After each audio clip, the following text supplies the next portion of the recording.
সে বেশ লাভবান হয়।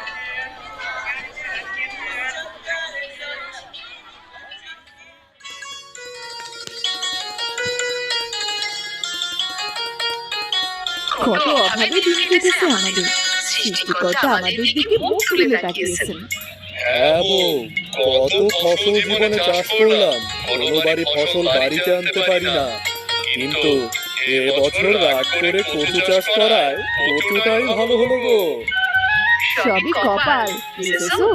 সারা বছর যদি কচুর এমন চড়া দাম থাকে, তবে সংসারটা বেশ ভালোভাবেই চলবে আমাদের।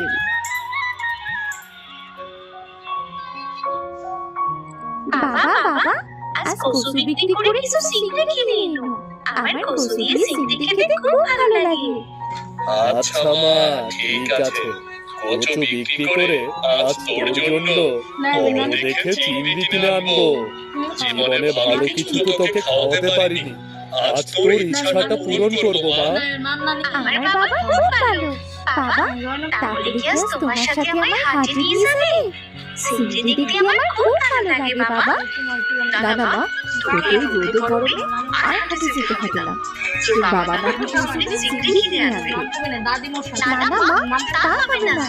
আমি নিজে বেছে বেছে সব থেকে বড় চিংড়িটা নেব। পাগলি মেয়ে আমার, ঠিক আছে, চল আমার সাথে।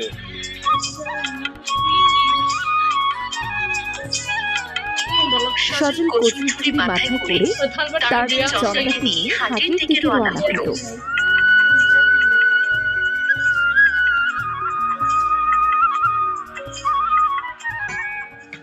সজলদা, ও সজলদা, আজকের বাজারের খবর জানো নাকি কিছু তুমি? কি হয়েছে দিনু, তুমি এমন হাঁপাচ্ছ কেন? তোমার কোনো সমস্যা হয়েছে নাকি? সজলদা, খুব বড় সর্বনাশ হয়ে গেছে গো। বাজারে কচুর দাম আজ থেকে একদম সস্তা। আমার 3 বিঘা জমিতে কচু চাষ করা। সজলদা, এবার আবার কি হবে বলো তো? জমিদারের কাছ থেকে ঋণ নিয়ে আমি কচু চাষ করেছি সজলদা। কি বলছো দিনু?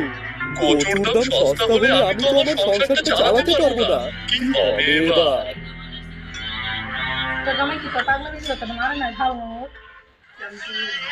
সজল সেদিন অল্প কিছু কচু বেচতে পারলো।